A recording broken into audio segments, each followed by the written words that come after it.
한 주간의 HR 관련 소식을 전달해드리는 주간 인사 노무뉴스입니다.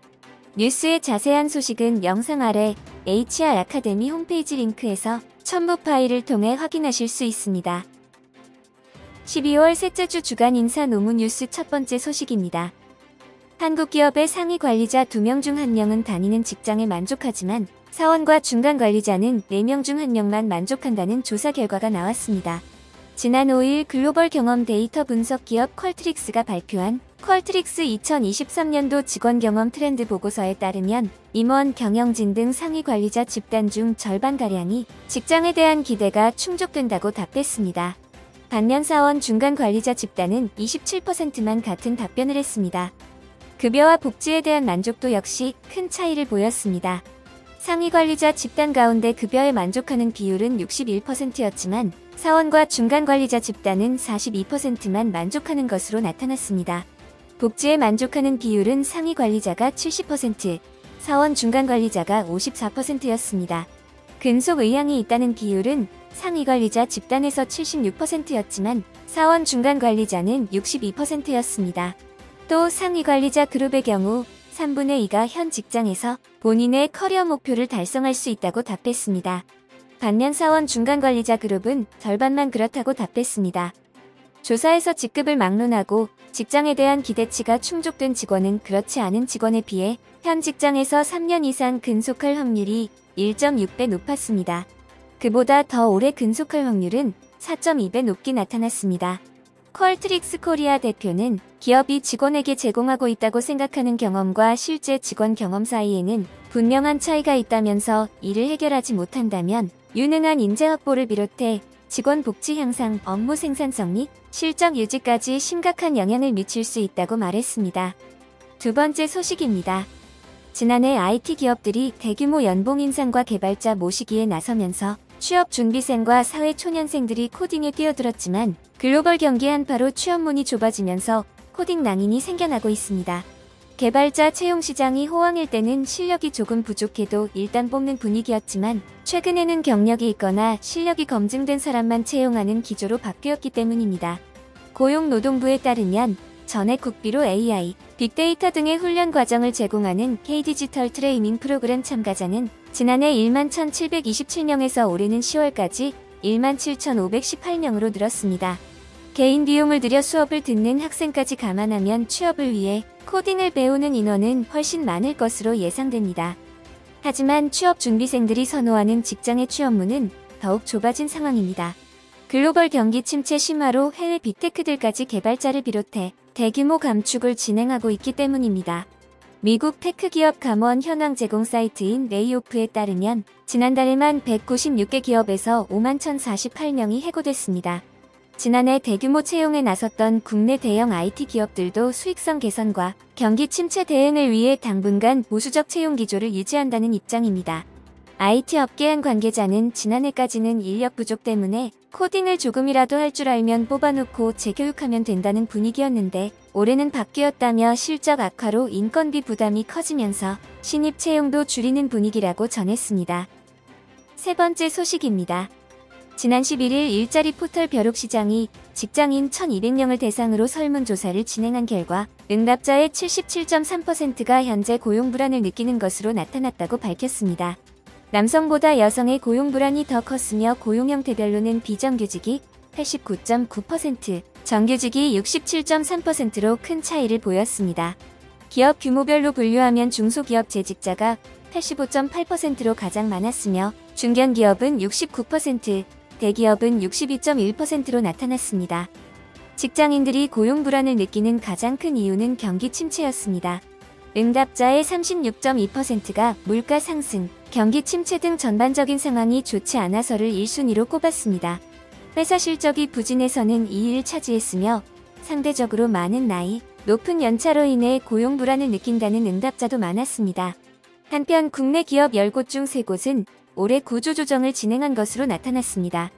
현재 재직 중인 회사에서 올 한 해 구조조정이 시행됐는지 묻는 질문에 응답자의 28.0%가 그렇다고 답했습니다. 기업 규모별로 살펴보면 대기업이 34.5%로 가장 많았고 중견기업은 29.8%, 중소기업은 24.6%였습니다. 재직 중인 회사에서 구조조정 이야기가 나온다면 어떻게 할 것인지 묻는 질문에는 조용히 이직 준비를 한다는 답변이 가장 많았으며 최대한 눈에 띄지 않게 조용히 회사 생활을 한다. 분위기에 휩쓸리지 않고 평소와 똑같이 행동한다 등의 순으로 나타났습니다. 구조조정에 대한 질문에는 금전적 보상을 제대로 해준다면 괜찮은 것 같다는 응답이 38.2%, 연봉 삭감, 복지 축소 등을 시행하더라도 구조조정은 막아야 한다가 20.8%를 차지했습니다. 네 번째 소식입니다. 지난 12일 미래노동시장연구회는 연장 근로시간 관리 단위를 현행 1주에서 노사합의에 따라 1년 단위까지 늘리는 근로시간 개편 등의 내용이 담긴 최종 권고안을 공개했습니다. 현행 근로기준법상 근로시간은 주 40시간을 넘을 수 없으며 연장 근로시간은 주 12시간으로 제한되어 있습니다. 연구회는 이 연장 근로시간 관리 단위를 노사합의에 따라 주, 월, 분기, 반기, 연 단위로 자유롭게 선택할 수 있는 방안을 제시했습니다. 주 평균 12시간을 유지하면서 한 달간 48시간에서 60시간의 추가 근로시간을 탄력적으로 활용할 수 있도록 한 것입니다. 연구회는 장시간 근로 방지책으로 단위 기간을 늘릴수록 연장 근로시간의 총량을 감축하도록 했습니다. 단위에 따라 총량이 70에서 90% 수준으로 줄어드는 방식입니다. 또 근무일 사이에는 11시간 연속 휴식을 의무화하도록 권고했습니다. 연구회는 이와 함께 근로자가 근로일 출퇴근 시간 등을 자유롭게 선택할 수 있는 선택적 근로시간제의 정산기간을 모든 업종에서 3개월 이내로 적용하는 방안을 제안했습니다. 노동개혁의 또 다른 축인 임금체계 개편은 호봉제에서 직무 성과급제로의 전환을 골자로 했습니다. 연봉서열 중심의 임금체계를 성과 중심으로 바꾸겠다는 것입니다.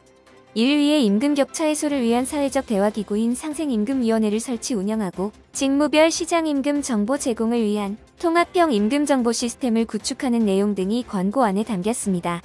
고용노동부 장관은 권고문에 구체적으로 담겨있는 임금과 근로시간 제도는 이른 시일 내로 입법안을 마련하겠다며 노사관계와 노동시장의 상생을 위한 연대의 얼굴로 바뀔 수 있도록 온 힘을 다해 노동시장 개혁을 기필코 완수하겠다고 밝혔습니다. 다섯 번째 소식입니다. 지난 7일 법조계에 따르면 A사가 근로복지공단을 상대로 낸 요양급여 결정 취소 소송에서 최근 각하 판결이 난 것으로 확인됐습니다. 2020년 2월 입사해 A사에서 근무하던 B씨는 코로나19에 감염된 이후 업무와 관련한 의견을 SNS에 적었습니다. 이를 확인한 회사는 삭제를 요구했으나 B씨는 이를 거부했습니다. 그때부터 업무에서 배제되는 등 불이익이 시작됐고 B씨는 결국 적응장애와 우울증 사파를 진단받았습니다. 이에 B씨는 직장 내 따돌림과 이유 없는 업무 배제, 부당한 업무 지시와 사직을 강요받았다며 공단에 요양급여를 신청했습니다. 공단의 경인업무상 질병판정위원회는 올해 3월 심의위원회 일치된 의견으로 적응장애를 업무상 질병으로 인정하며 요양 승인을 결정했습니다. 그런데 석 달 뒤 회사는 B씨에 대한 요양급여 결정을 취소해달라는 취지의 소송을 냈습니다. 그러자 공단은 회사는 처분의 직접 상대방이 아니므로 처분의 근거 법규 및 관련 법규에 따라 보호되는 개별적, 직접적, 구체적 이익을 침해당했다고 볼 수 없다며 각하돼야 한다고 주장했습니다. 법원은 공단 측 주장을 받아들여 청구는 부적법하다고 판단했습니다. 재판부는 산업재해보상보험법에 따른 요양승인 결정은 재근로자의 요양급여 권리와 공단의 요양급여 의무라는 법적 효과를 발생시키는 것으로서 처분의 직접 상대방은 근로자인 B씨라며 회사는 이 사건 처분의 상대방이 아니다라고 못 박았습니다. 사측은 B씨에게 요양급여가 지급될 경우 고용보험 및 산업재해보상보험의 보험료 징수 등에 관한 법률에 따라 향후 보험료가 상승할 가능성이 있다고 주장했습니다. 그러나 법원은 업무상 질병인 이 사건 상경과 관련해 B씨에게 지급된 보험급여액은 처분 이후 결정되는 산재보험료율 산정 시 합산되지 않으므로 회사의 처분에 따라 산재보험료가 진액되는 법률상 불이익은 없다고 지적했습니다. 고용산재보험료징수법 시행령 17조 사망 3호는 업무상 질병에 대해 지급이 결정된 보험급여액은 산재보험급여 금액의 비율을 계산할 때의 보험급여 금액에 합산하지 않는다고 정하고 있습니다. 이번 주 주간 인사 노무 뉴스는 여기까지입니다. 다음 주도 유익한 소식으로 찾아뵙겠습니다. 감사합니다.